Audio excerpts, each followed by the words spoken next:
Okay,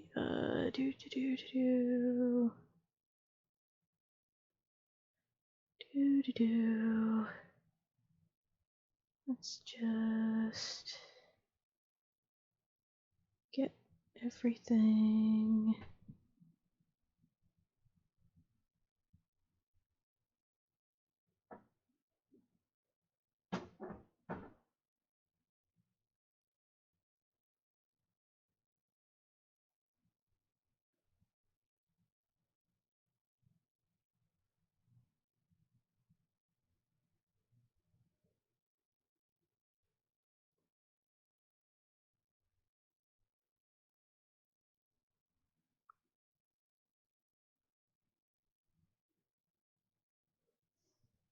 Nuts.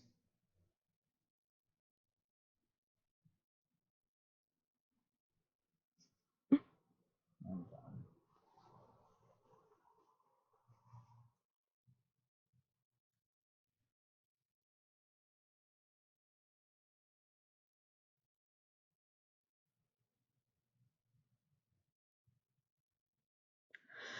Okay, everybody. Sorry about the colossal amounts of quiet, but I was just getting set up. In a continuation of my little mini-series on the Reptile Kingdom content created by the wiki user The Reptile King, today we're going to be talking about the local wildlife. Now, this does not count non-monster girlified monsters.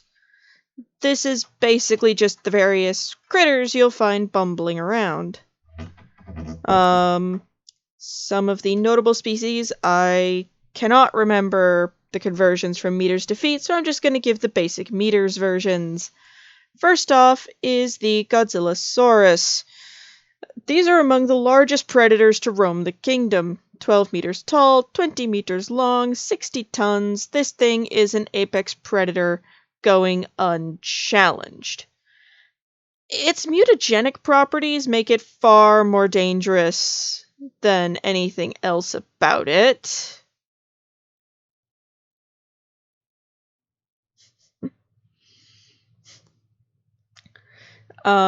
These properties have been restricted, but the risk of basically, these things can absorb various types of energy. Doing so, they'll get even bigger, develop large dorsal plates, and the ability to shoot beams from their faces.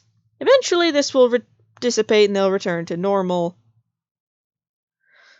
Mutagenic properties have been restricted, but the potential for them to turn into an absolutely massive creature still remains. As such, it is highly illegal to bring them into contact with radiation, demonic energy, or plasma. They have empathy in the superpower sense, allowing them to sense and project emotions. They are surprisingly gentle despite their, huge destructive potential. The misery of others is an annoyance, so when something invades their territory, causes problems, or is basically being a jerk, the Godzillasaur will chase it right the frick off. Also, it appears to be omnivorous, feeding on fruits, leaves, and being a capable predator. The young are particularly fond of a large fruit called tree melons, which are basically candy. It's quite easy to befriend one of these because they befriend really easily. They are largely harmless, don't like to fight. However, attacking one is not wise, because they'll do a kind of distress cry, and then anything else they've befriended and Mum and Dad will come calling.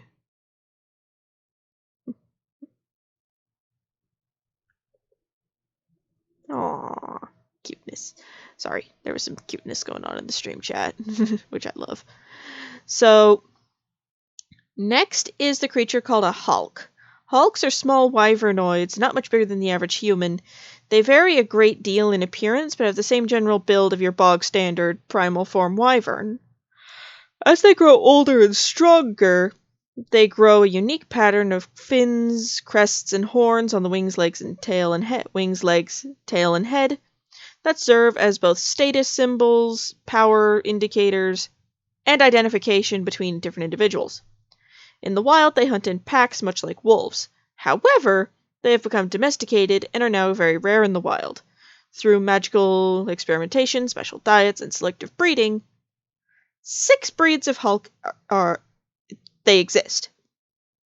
Common ones, they're the most readily available, no elemental abilities, brown and white hide, most closely related to their wild ancestors. Since they are the most common breed, they are most often kept by the general populace, either for a hunting animal, guard animal, or just as a pet. Also known as Phoenix Hulks, the Fire Hulks are rarer than commons, but not to the point that they aren't seen amongst common folk. Fire Hulks are identifiable by the burnt browns, bright reds, and oranges in their coloration, which get brighter as they get older.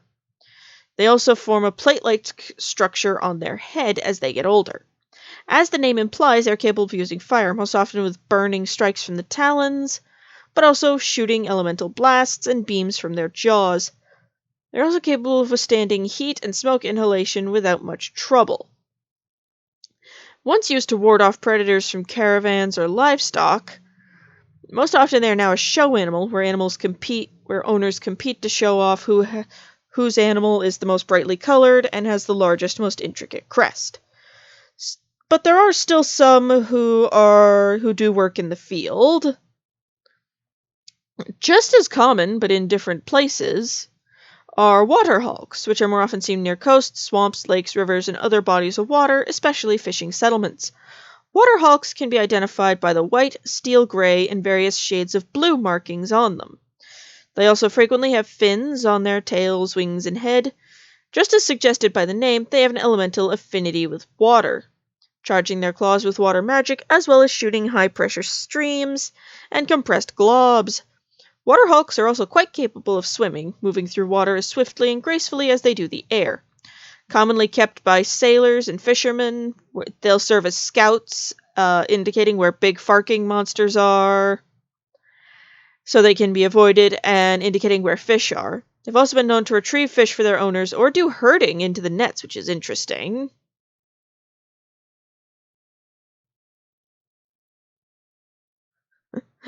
Oh, so much cute. So, next are the Thunder Hulks. These are exactly just as common as the previous 2 variants that have been mentioned. They have dull green scales with bright orange and yellow markings. They are also known for jagged spikes and crests. Just like with the others, they can do electricity shenanigans. They're the fastest and most agile flyers. They're commonly used by caravans and guards to ward off large predators using their electrical shocks. Animal handlers will use them to herd large animals or as a form of negative reinforcement, which is kind of jerky. Moving right along. There are also some who simply keep them around as like a giant living bug zapper, which is actually pretty cool. Ice hulks, called mountain or snow hulks. Ice hulks are no rarer than the other types I've mentioned, but are more commonly seen in snowy mountains, identified to the fact that they are easily identified because their scales have sort of turned into fur or very simple feathers. This is so they don't freeze to death. Sorry about that. The ice hulks are commonly a bright white color to blend in with the snow and ice. Like every other elemental hulk, it uses ice for a weapon. It's able to fly at sea during even the fiercest of blizzards. Often do everything the other hulks do outside of the snowy mountains, as the other hulks are poorly adapted to dealing with the icy winds. So these animals act as rescue animals, which is pretty cool. And now, rarest of the rare are the dragon hulks, also called blight or war hulks. These are the rarest of the rare, commonly kept by aristocrats and high-ranking warriors. They have very little in terms of crests or fins, instead being really, really spiky. They have a pitch black coloration with bright red highlights. The wings have small holes and tears in the appearance even from birth. Basically, these things look like they've been fighting even the moment they come out of the egg because their wings are so ripped and tattered at the edges. They are capable of using an energy known as Dragon Blight, often charging it in their claws or shooting blasts of it from their jaws. This will not only injure you, but afterward it'll disable your enchantments and cut off your magical abilities, making them very effective mage fighters. They're noticeably stronger and tougher than other hawks, making them very dangerous. These are bred as attack or guard animals or straight war animals, plain and simple. They aren't in military use them to guard their property or themselves. Very rarely are they used in civilian work or kept as pets. While they have unique elemental abilities, all of them have magic of some sort. Most are capable of not only attacking their owner's foes, but also using magic to heal their owners and increase their owner's abilities. With proper diet, they can develop the ability to tranquilize, paralyze, or poison their foes. They can be trained to carry their owner a short distance or even place explosives in strategic locations. All breeds of Hulk are kept by the Hunters Guild, who use the various breeds to exploit elemental weaknesses. The Morons. Now, these are animals anybody who has played some of the Monster Hunter games are familiar with. The Morons are two species of dragon that dwell within the depths of the Sand Sea. They are easily the size of small mountains and are basically sand whales. Yay, sand whales! Whee! They dive to the deepest depths of the sand and will eat anything that fits in their mouths. They filter out the sand, ingesting any biological material, be it plant, animal, or anything else. While omnivores, they are very clearly predators. They use very sensitive hearing to find large prey or large groups of smaller prey items. Because of this, they frequently mistake sand ships for food. Fortunately, they are easily spotted due to the small predators that follow them to feed off the scraps, and can be easily driven off by the massive gong that all sand ships have equipped for such things, due to their very sensitive hearing. Due to their feeding habits and habitat, large amounts of minerals are ingested by the Morons and get deposited in their bodies, and the depths they dive to means that rare materials that cannot be gathered by normal means are often here. Because of this, they are often sought out for these minerals, usually to be simply mined off the creature's back as it goes about its business. Because of this, some Morons have taken to beaching near towns and allowing townsfolk to mine them as some kind of grooming. However, they can often be killed to keep populations under control and to get at the materials that have been metabolized. It's predominantly the former because for most hunters, it's conservation. The Duran Moran. The Duran Moran is easily identifiable due to its dark brown coloration and the single spiraling horn jutting from its head, which it uses as a drill. It is notably smaller than the Jhen Mohran cousins and frequently leap out of the sand as a form of prey. However, while they're smaller, they're still big enough to squish a sand ship, so even while playing, they can be extremely dangerous. The Jhen Mohran. The Jhen Mohran have a sandy tan coloration and very often have large deposits of sandstone and other minerals on their backs.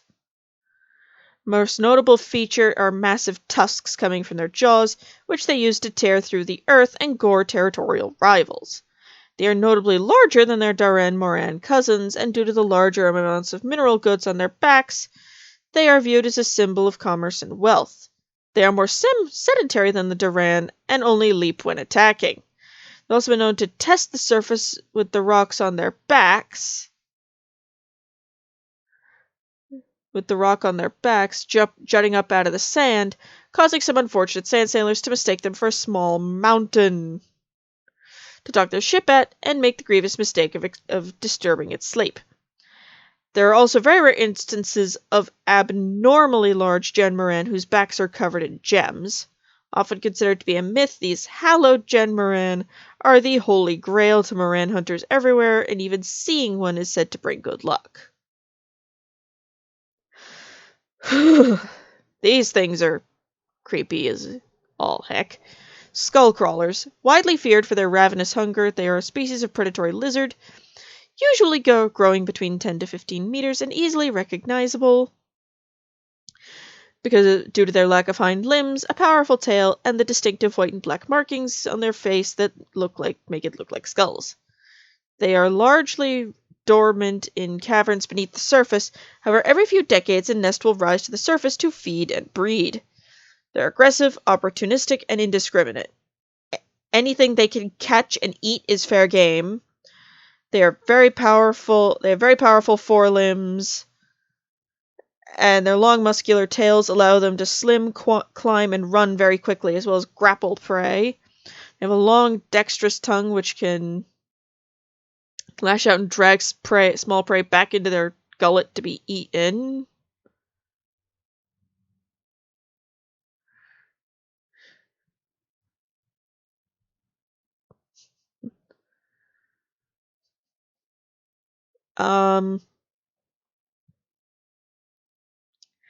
They've also been known to be somewhat sadistic when hunting prey, especially when they think the prey is unable to escape or fight back.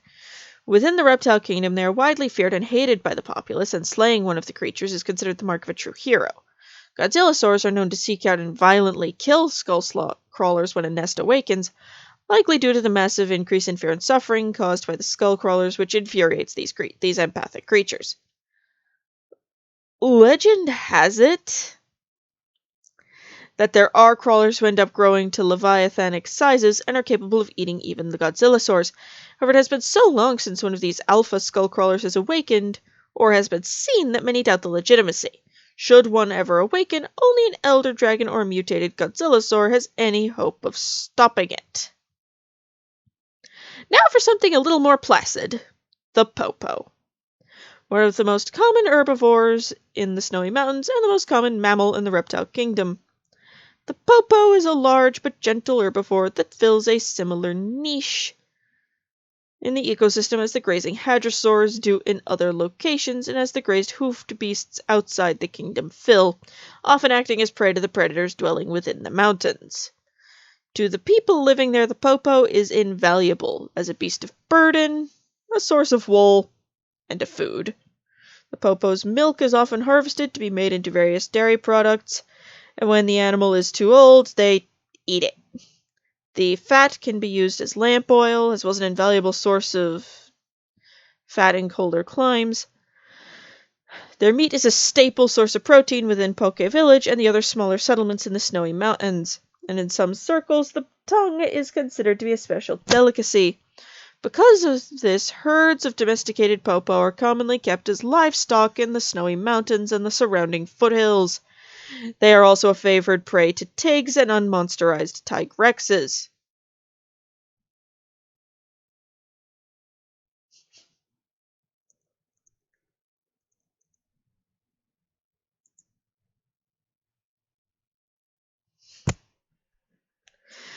Now, the largest and most powerful of the mammals in the reptile kingdom is the gammoth.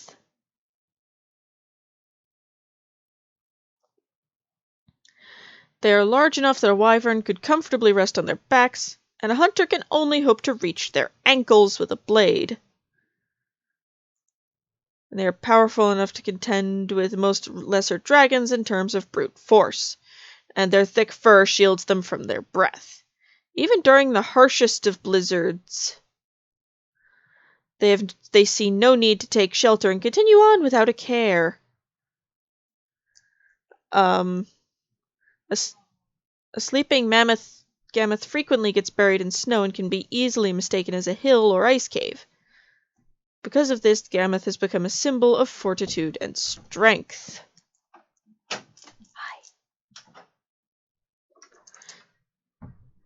Medals from gammoth ivory are often given by dragoons, tyrants, and hunters guild alike as awards for feats of endurance against great adversity.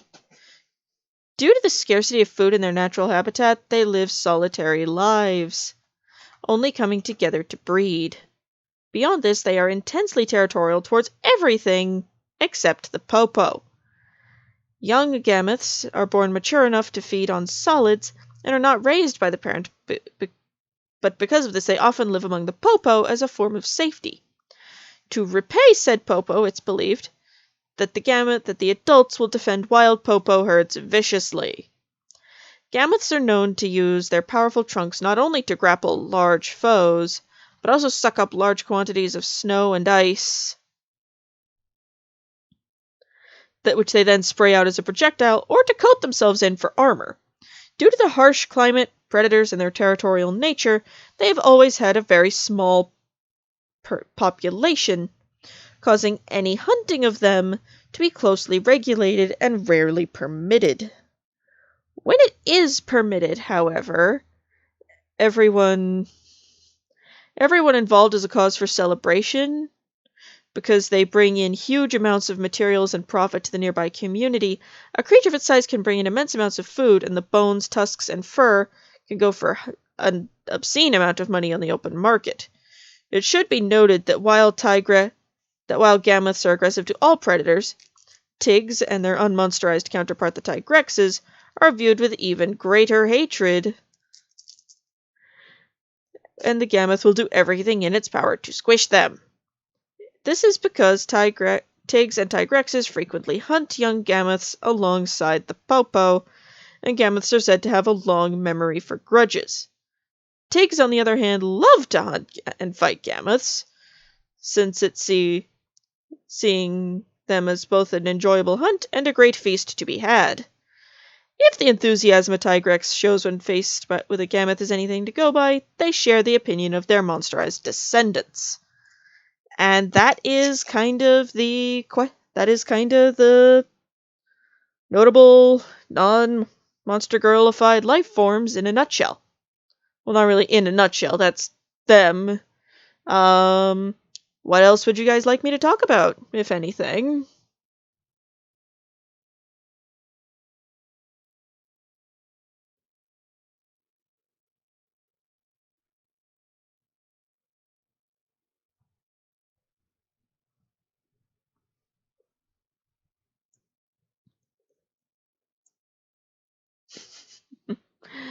Okay, so a bit ago, I got a question from a new subscriber, Shade?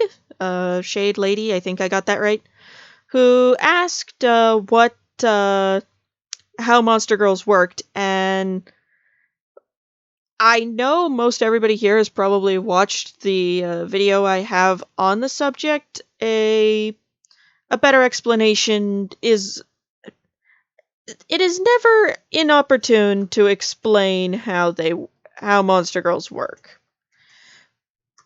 The basic sort of too long didn't read version is they are a creature they're a mythological creature, typically some kind of monster like a werewolf or a dragon or something like that has been given a succubus coat of paint. The abilities remain as before. Oh, the heck is a Valk?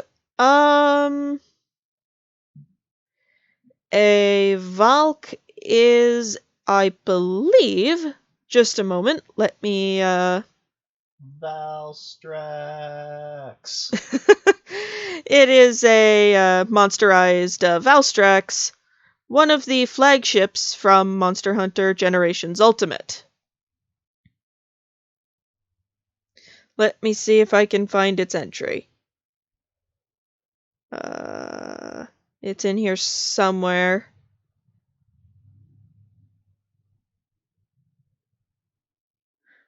I think?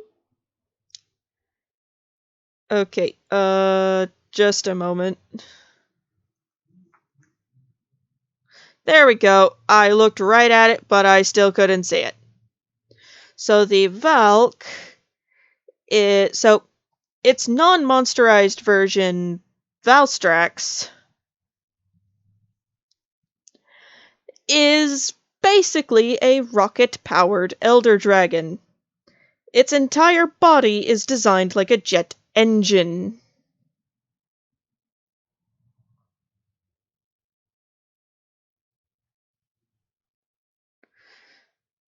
So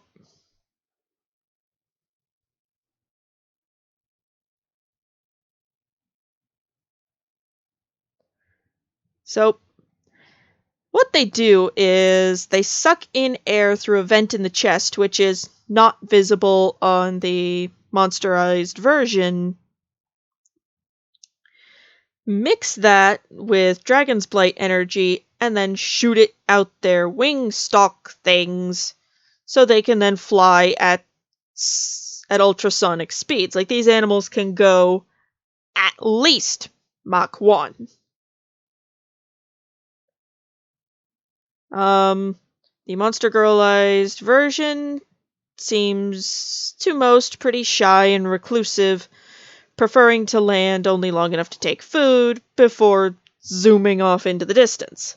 Sort of like how actual Valstrax is. Yeah, actual in-game Valstrax, if he behaved like if he were given World's behavior paint, would most likely be exactly the same.